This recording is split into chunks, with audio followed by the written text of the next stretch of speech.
How do you consistently grow a company 50% a year? I've been on the Inc. 500 list, but one thing is growing something 5% a year, another is consistently 50. We've been on the list 13 years in a row, and so it's really our growth over the last, 15, 16 years. And we've grown really at the almost exact same pace for 19 years. We're pretty much in the middle of the pack on the list year over year over year over year. And one of the things I learned years ago was that you're more likely to be out of business 5 years after making the list than to ever make the list again. Jim Collins likes to say, more companies go out of business due to indigestion than starvation, right? So we built this disciplined rigor around growth, and we actually put a name to it. We call it our elite execution system, a system to how we set clear strategy, how we set goals, how we go about achieving those goals, clearly communicating and solving problems as we're growing. We do that really consistently year over year over year. And actually wrote a couple books on the topic of how do you scale a high growth and high profit business where margins are growing as you're scaling at that kind of pace. And that's the real hard part. Growing fast isn't that hard, but doing so profitably is the real challenge. You're a best-selling author. If somebody was a budding entrepreneur, which one of your books should they read first, second, and third? If you're just getting started and you're launching a new business, certainly read Building an Elite Organization. That's the main book on how we scale and how we operate, but it's really not a book for just getting started. So there's a lot of good books out there for going from, call it zero to a few million of revenue.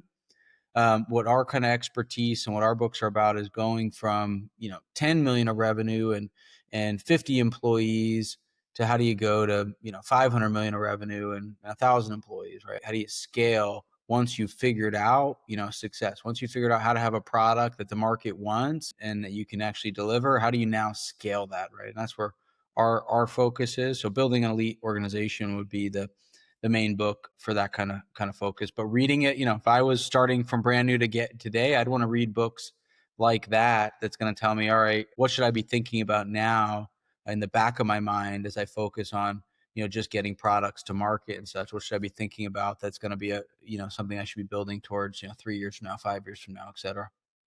Right. When I launched R360 5 years ago, you were kind of my operational guru that I consulted.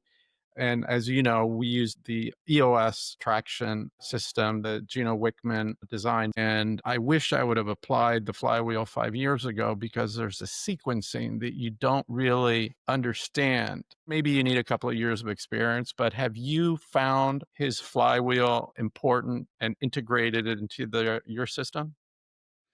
Yeah, it's a great observation, Charlie. When I wrote Building an Elite Organization 5 or 6 years ago now, the first person who read the book was Gino Wickman. He actually said it was EOS on steroids were his words. But we have a lot of Jim Collins incorporated. I actually spent the day with Jim Collins one-on-one, and we actually spent hours on the Flywheel.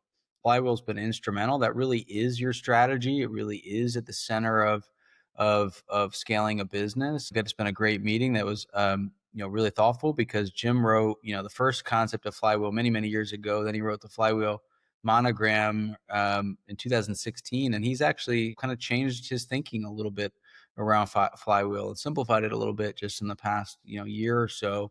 That brought some really cool clarity to how the Flywheel works. But yeah, it's an incredible concept, and if anybody's never read Turning the Flywheel, it takes you about an hour to read, but it could be a 2 years master program just on that little tiny book of getting really clear on the flywheel of your organization. Absolutely. And, at the middle of R360s is we want to touch over 3 billion people on the planet in a positive way by curating 1,000 people globally who've created over 100 million in wealth and using their resources, their families, to actually do it. But that's at the center. That's kind of your big goal. What is the first thing that you have to do at a 9 or 10 level? And if you do it, it can't but lead to this, which leads to this, and then the stuff on the right is kind of the value you're providing, contribution, and things on the left are kind of your operating systems that makes it happen. And every time it spins faster. But if you're build a company focused on item number 3 on the list, but you didn't do one or two, you're screwed. Yeah, exactly. Yeah, and I think you summed that up really well. I mean, the way he simplified the description of it at the top is your fire is what he calls it, which is that's that's what gets you jumping out of bed every morning, excited to do. That's what you're passionate about, what you must do, what you're called to do, whatever term you want to use. And then what are the elements of contribution that build upon each other? And then how do you generate more fuel or revenue profits to continue to do more of it is the simple kind of formula. It might not sound simple just listening to it, but yeah, it's powerful. And kind of the big question of the flywheel is, if you do this well, what will inevitably have to happen next? It takes a lot of time and thought and effort. I've been working on it for years. We've got a pretty refined flywheel, but when you get it refined, it's amazing. It's amazing organizations that have grown consistently much longer than me, right? Much longer than DLP for 30 years, 40 years, 50 years, 100 years, right? I think it really transformed Amazon in like Yeah. 2001. And what I like in his little booklet is he applies it to hospitals, to Amazon, to all kinds of different companies so you can see. But I think that's a key insight.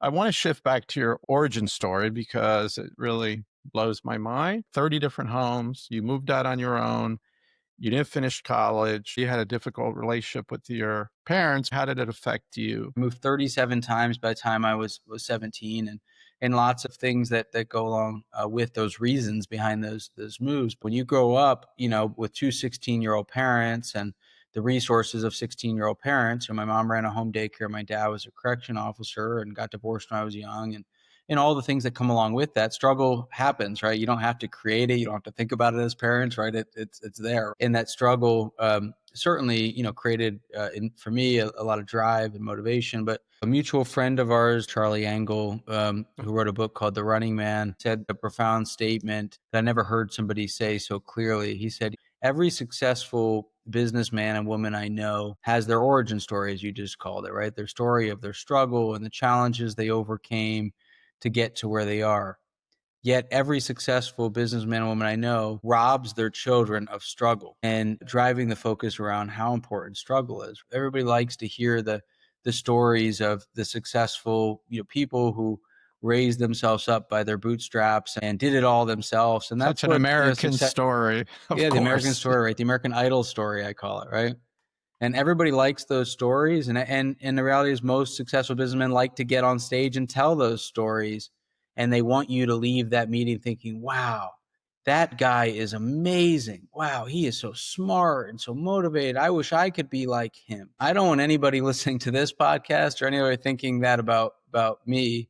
The verse of my life is, to whom much is given, much is required. I was born in 1984 at a phenomenal time to be alive as a white man to two parents who loved me, grew up in a Christian household, big extended family, and the Lord gave me a lot of blessings and abilities. So I've been obedient. Have I worked really hard? Sure, I've worked really hard, right?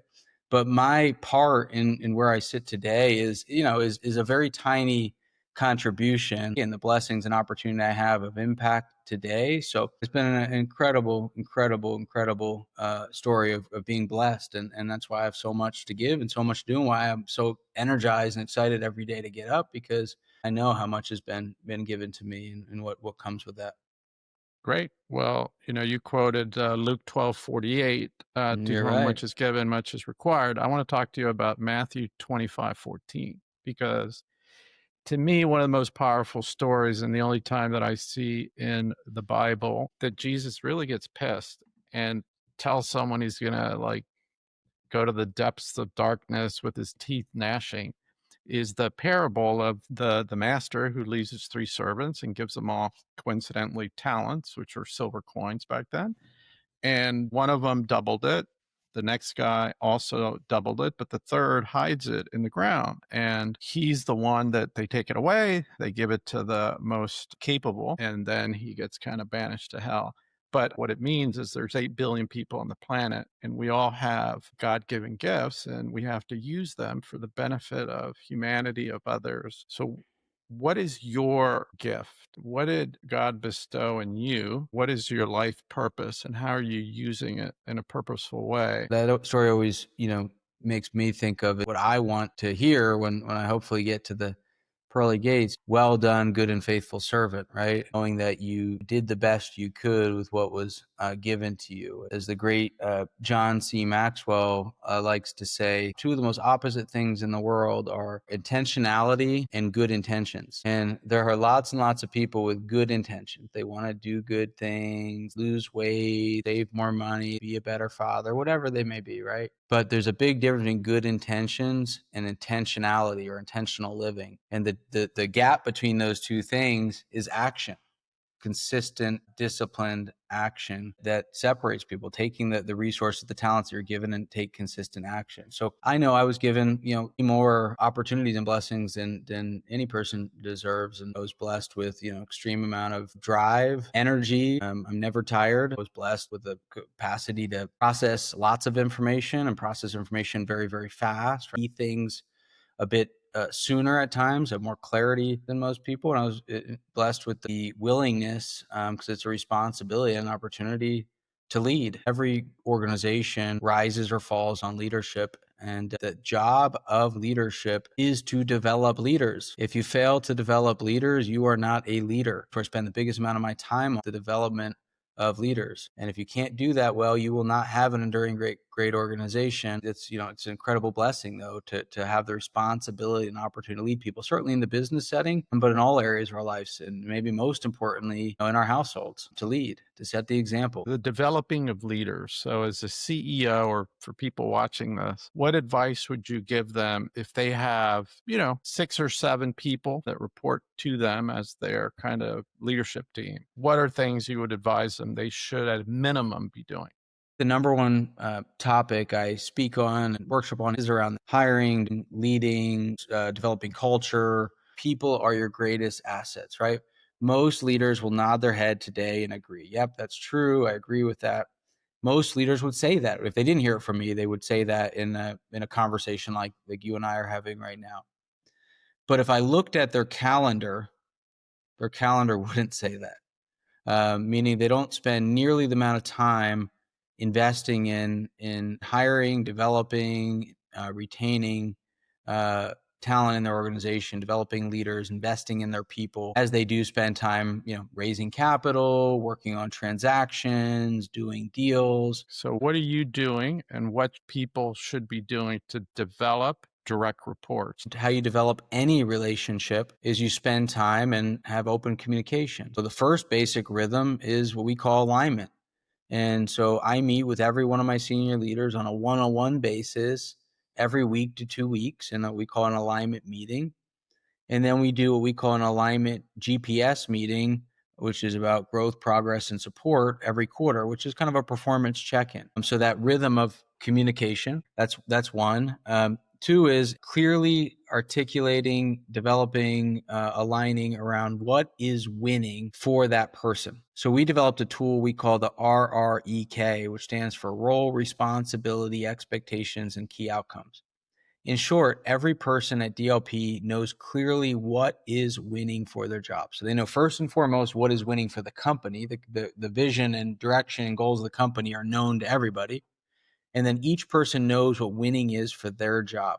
I'm a believer every person wants to win, but most cases in most organization, winning isn't clear to the person. It's not aligned with their leader. And I'm talking first winning in the job. That's the first part. The second part is helping the team member clearly define what is winning for him or her. And so we developed a tool we call the personal compass. And the personal compass is the team member developing the plan for their life. One of my good friends, I think you know him, Lloyd Reeb, was the co-founder of Halftime, wrote a book called Success to Significance.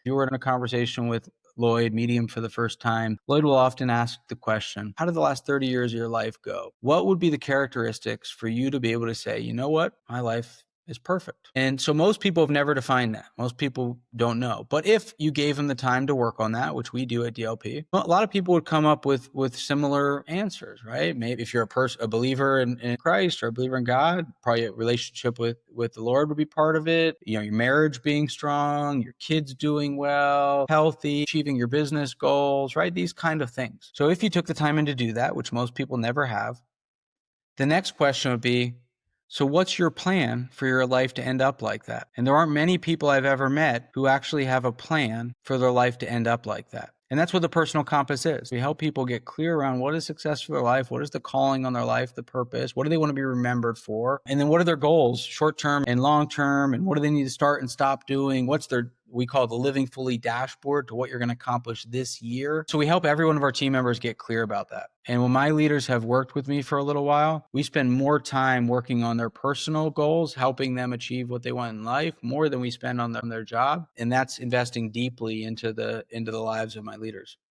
3 things that I've done for myself. One, wrote a eulogy. I want to live till I'm 101. So I have to do everything in my power to be healthy and live a good life. I have 3 grandchildren and I want to see their grandchildren. There's still a lot ahead of me. What is that eulogy going to be? And the only thing that can be in the eulogy are, how did I make people feel? And what impact did I have in their lives and the lives of others? That's it. Then I wrote like a 800-word obituary. Like, what's that going to be? Yeah. And then what I did recently, a document just for my grandkids. And if I had to name it 2 words, what would it be? So I wrote it, Unseen Valor, a life of purpose, honor, and extraordinary impact.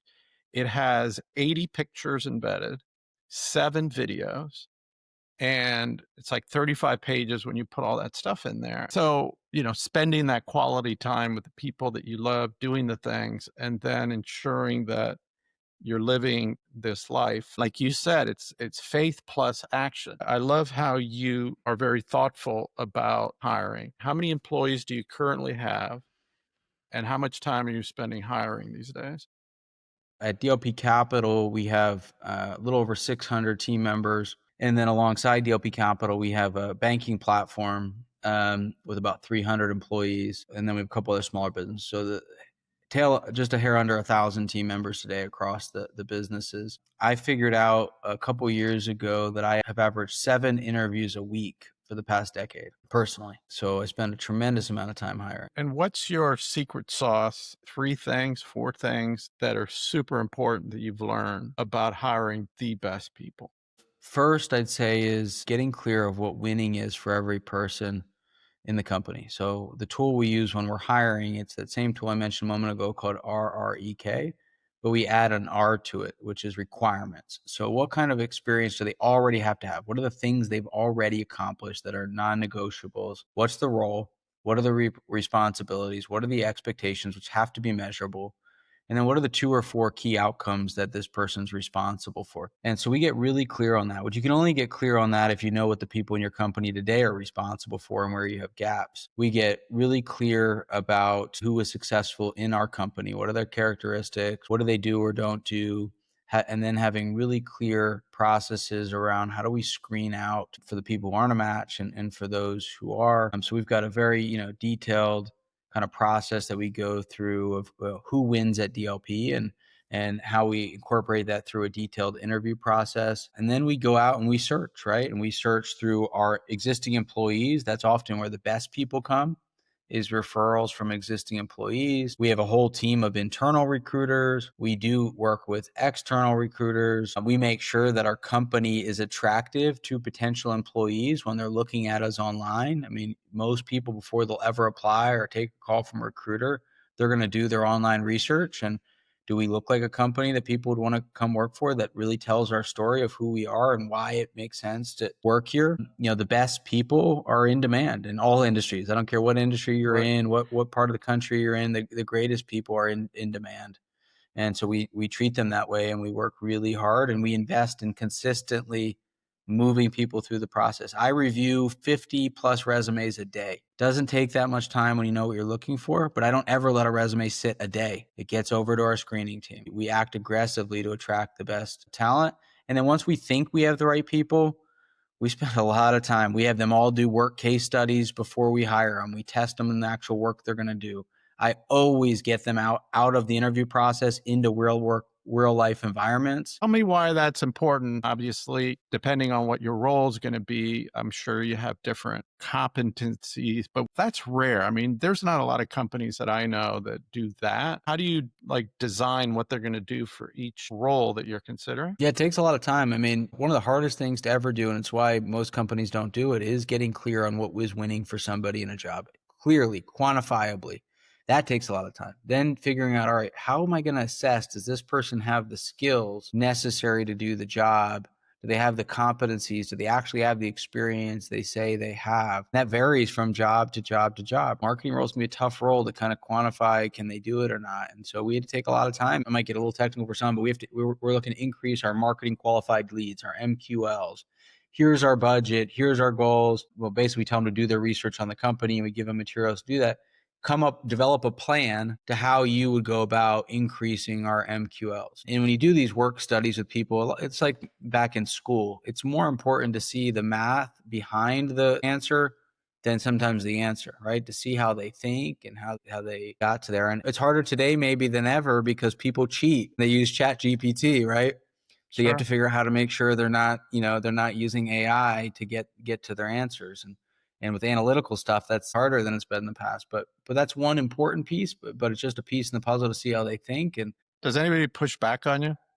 for sure, but it really depends when you do it, right? Somebody comes through, they give you the resume and you say, hey, here's a 10-hour project I need you to do. Yeah, most people aren't going to probably do it. But if we do an initial interview with them and they talk to one of our HR team, we get to know them, we tell them a bit about our story, we get them excited. We send them our Vision Day video we do every year, which casts out our vision to the company that they watch. A lot of times they read my book, but they learn enough about the company. They engaged with another human or two. Usually it's the hiring person and then a leader in the organization. And then we ask them to do the work case study.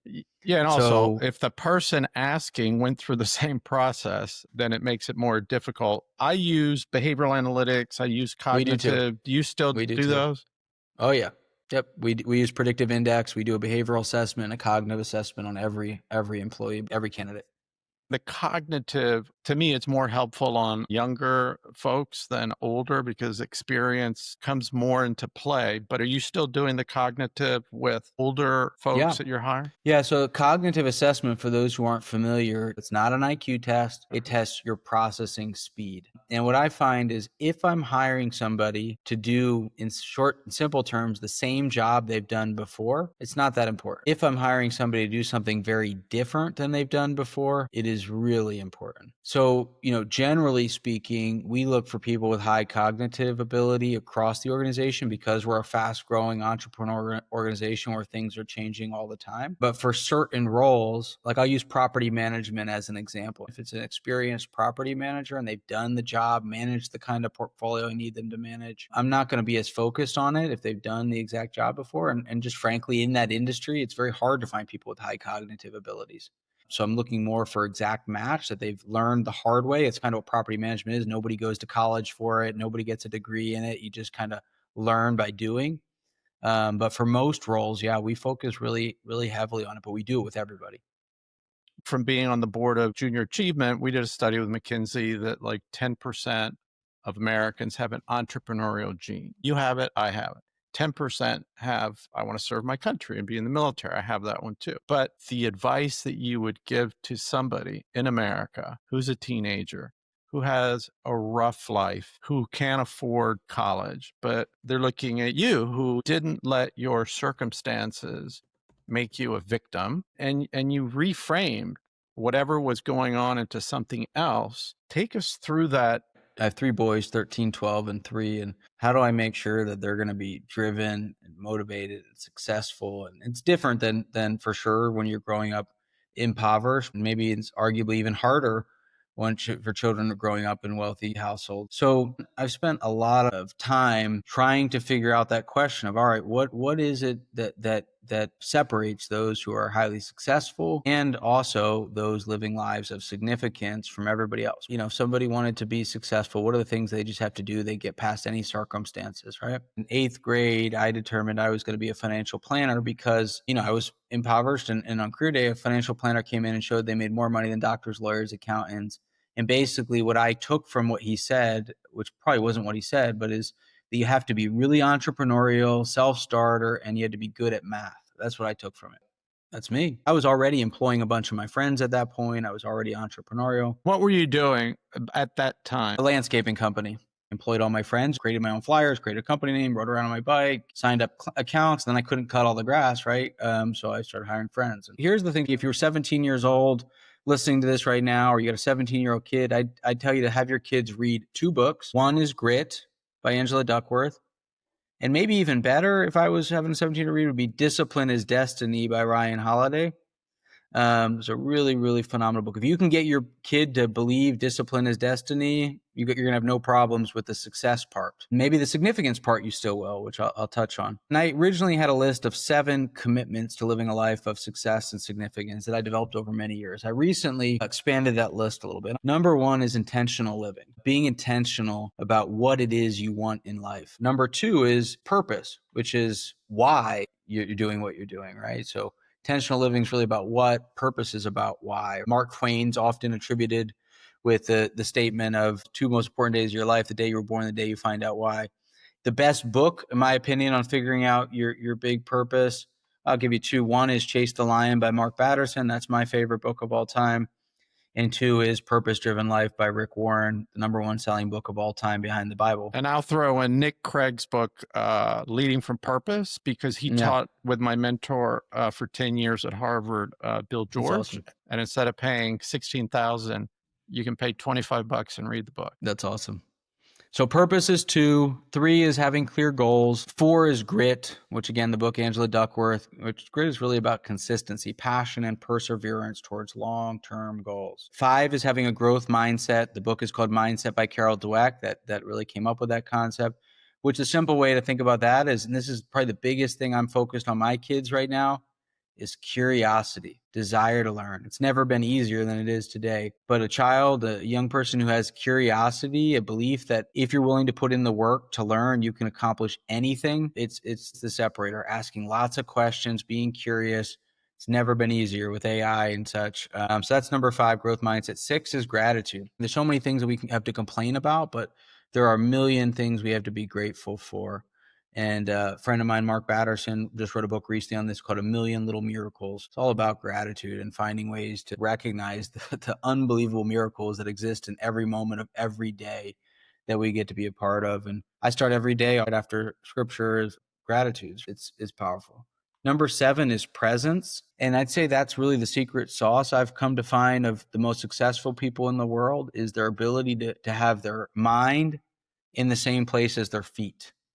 It's really hard to do in today's world where there's so many distractions, but the ability to be fully present takes discipline. It takes ignoring the temptations, the draws to take our time on unimportant things that seem important at the moment. Number 8 is progress. If you can make consistent progress, you're going to have incredible success and maybe more importantly, an incredible feeling of success. If you're running a company, what your employees want more than anything is to feel they're making progress. Number 9 is preparation. The number 1 statement I say in my company is most people have the will to win. Few have the will to prepare to win. Preparation is what the most successful people I know have mastered. Number 10 is the power of and. This is an interesting one in that when we're growing up as kids and through life, we often are approached in life thinking that you have to choose between one thing or the other. You have to choose between getting good grades or maybe playing sports or having fun. Do you go into a job or you go to college? Are you going to go into medicine or into business? Everything seems like a choice, one or the other, when so often the real magic of success is holding both things in your hand at the same time, being able to do 2 things at once. That's a lot harder. It takes a lot more discipline, but it's so much more rewarding. So example, my organization is my profit engine. It's how I make money, right? But it's also my ministry platform. We're impact investors. Most people think of philanthropy and making a difference and making money over here. For us, they're directly tied together. And that's the power of and. I could talk lots about that. And number 11 is consistency. Even even though intensity is probably what's celebrated today and is important, consistency beats intensity over time always. So those are the 11 things I've come to learn that separates the most successful people. And the nice thing is there's not one thing I said on that list that's not just a commitment you have to make, right? It's nothing about where you're born or what education you have. They're just commitments to how you're going to live your life. Success is about me. It's about self. It's about achieving my goals. Significance is about helping others, making a difference in the lives of others. We all want success and significance. We might think more about success, but what really gives us fulfillment is significance. And the nice thing is significance is pretty easy. It's the two commandments, the top two commandments of our lives, which is a relationship with God and a relationship with others, right? Integrating loving God and loving your neighbor into everything you do gives you a life of significance. Loving God is my responsibility to bring as many people to heaven with me, right? It's about salvation. Loving others, right, is about serving people, adding value to them here on earth. If you get to do those things, you get along with, focusing on success, you integrate those things into what you determine success to be for your life, you get to have significance with success, which is so much more rewarding than just success. If you can't lead yourself, you can't lead others. If you can't love something bigger than yourself, and if you can't love yourself, how are you going to love others? I know a story that's been big for you is the 20-mile march. The consistency of the 50% a year, you have to be able to do that in your personal life first. So tell us where the 20-mile march came from and how you apply it and how people should think about it, because you have a system, you know what you can handle, and you're just doing it over and over and over in all these different areas of your life. Yeah, it's a great question. The term 20-mile march comes from Jim Collins' best book, in my opinion, which is called Great by Choice, which is his follow-up book to Good to Great. And in Great by Choice, Jim set out with his partner Morton Hansen on a 4-year research project to figure out, what do great companies have in common? What is the thing that they all do that makes them great over 30, 40 years of time? And my simplified version of what he learned is that the 20-mile march is what separates the most successful companies in the world. The concept of the 20-mile march comes from 2 expedition crews who set out to go to the South Pole. Nobody had ever been to the South Pole before. And the 2 expedition crews were both equally skilled leaders. I think it was 1911. And there were certainly some differences in their preparation, but the biggest difference was the crew that got there first. They marched through the snow, through terrible winds, negative-degree weathers, 20 miles every day, no matter what the conditions were. Some days it would be 40 degrees and sunny, and they would modulate their effort to only go 20 miles. When it was difficult circumstances, difficult conditions, they would force themselves to go 20 miles. The other expedition group got to the South Pole 31 days after, and then they all died on their way back when they ran out of supplies and food. That crew would march 30 or 40 miles in good weather, and then in difficult weather, they would stay in their tents and whine and wait for conditions to get better. They let the outside conditions around them dictate their day-to-day activities, right? And in the maybe the most changing market, economy, political situation we've ever experienced, COVID, et cetera, over the last 5 years, there's always change and turbulence. And it's very easy to kind of get frozen and sit and wait to let what's going on outside dictate what you do. So when people hear about discipline and systems and things like 20-mile march, a lot of entrepreneurs think, I don't want that. I became an entrepreneur because I want freedom and flexibility. And I know this to be fact, that most people have that 100% wrong. The systems and discipline and structure is what gives you freedom. It's not what takes away your freedom. It's what gives you freedom for time to be creative. Our whole operating system, called the lead execution system, is centered in the 20-mile march. We call that our secret weapon. And mentality, a focus for an organization, but even more importantly, it's a disciplined approach for every person in the organization to figure out what are the things that they do every day. Think the 80-20 principle, Pareto's law.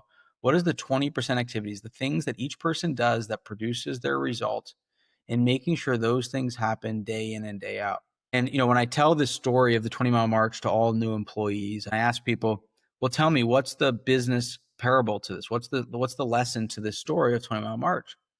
And every time I've ever done this, I've probably done 100 times now, somebody says, it's like the tortoise and the hare. slow and steady wins the race.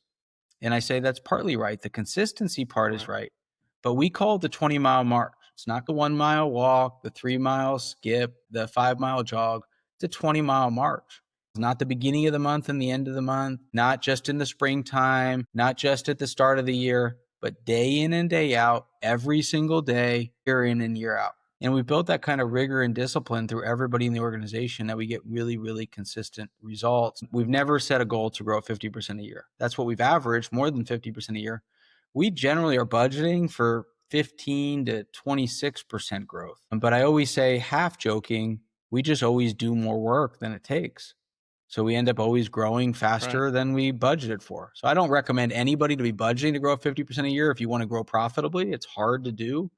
It's a really fast pace. Chick-fil-A, they've grown 14% a year for the last 30 plus years. 14%. We grow that a quarter. That's incredible. Yeah. And they're now the 50th biggest private company in the world, right? You don't need to grow 50% a year to build an incredible, organization, make an incredible impact, but it comes down to that discipline, rigor, which we call the 20-mile march.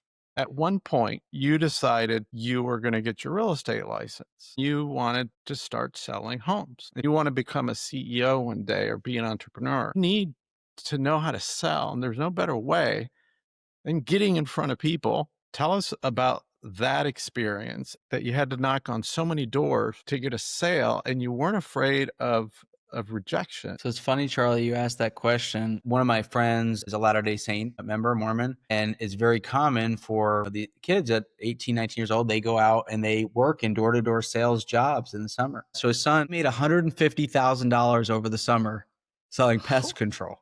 Wow. So I just got to have this great run down memory lane. And I said the same thing. I was like, there's not many people knocking on doors. Let's make it easier. And he said in a lot of the areas they knock, they're heavily knocked, which surprised me.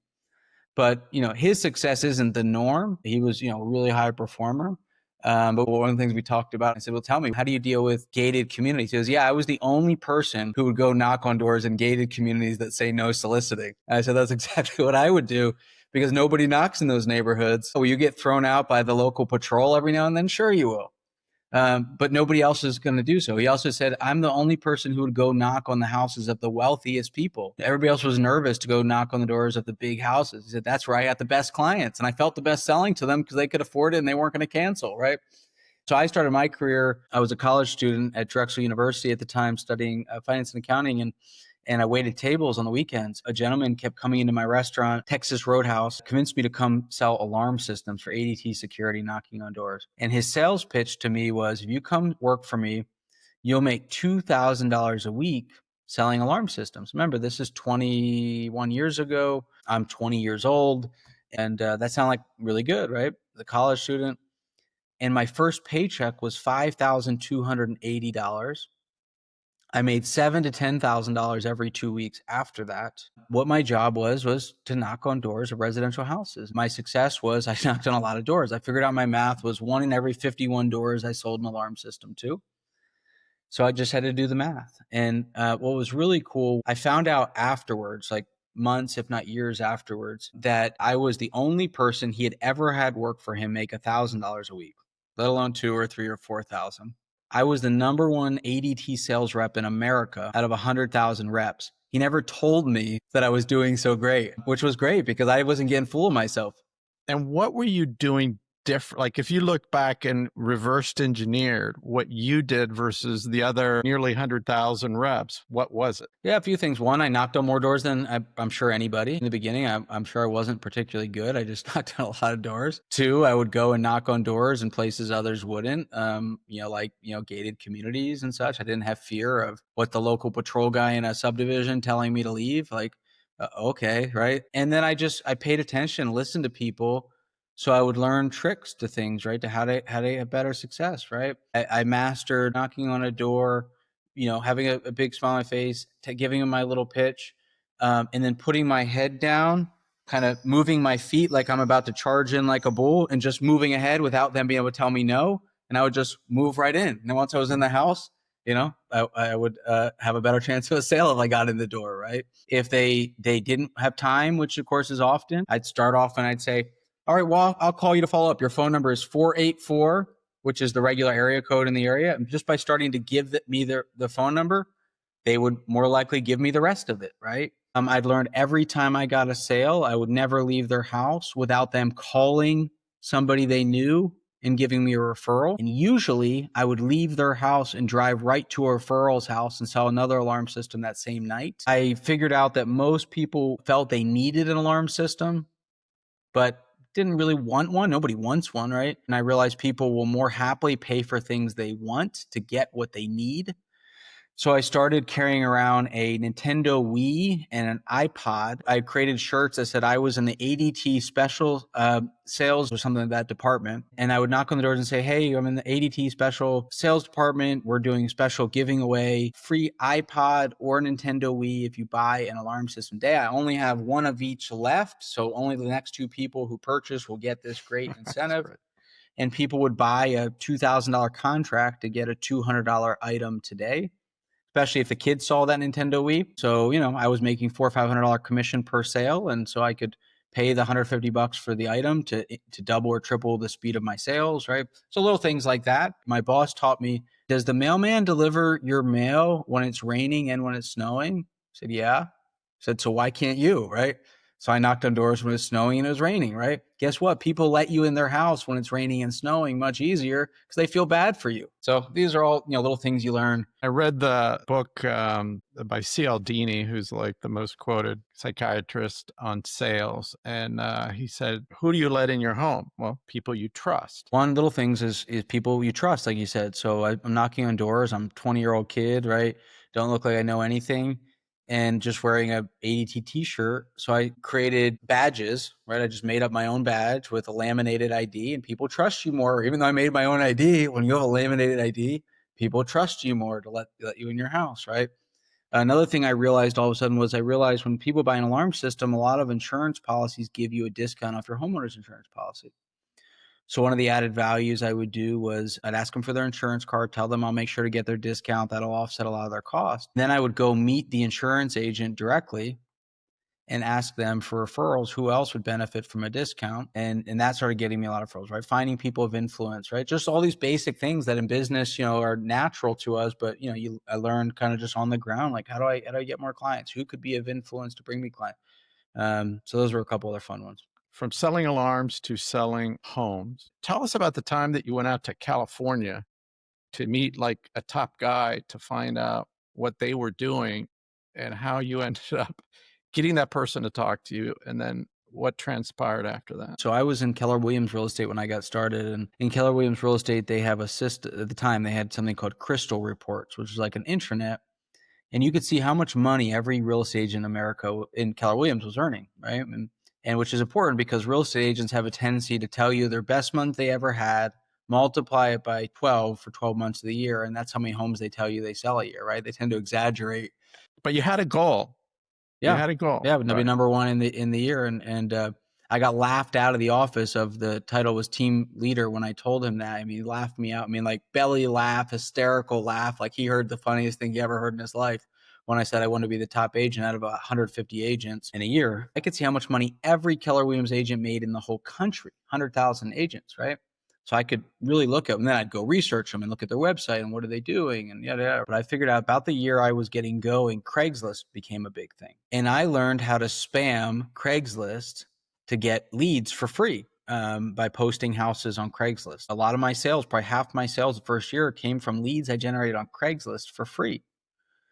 So my idea was if I want to learn from somebody or get value from somebody, I need to first deliver value, right? Kind of the law of reciprocity, right? And so what I started doing was calling the top real estate agents in America, including the number one Keller Williams agent in the country who was in Keller Williams. And I told them, hey, I'd like to come and see you and show you how you can sell 100 homes a year for free on Craigslist. So they all wanted to meet with me. I'd come out there. They'd usually put me in touch with their marketing person. I would show them how to do it. And then the deal was you'd give me an hour of time. I would come out with 3 pages of questions pre-written, right? What's your biggest source of lead generation, right? How do you compensate your real estate agents, right? Yeah, what is your commission percentage? How do you structure this, right? A million questions I had, right? Older people, when they see somebody actually driven and motivated who they believe is going to do something with the information they give them and the time they spend, they will pour value into you. And that's what I found, is that they poured value into me. Then they started inviting me to different groups they were part of, master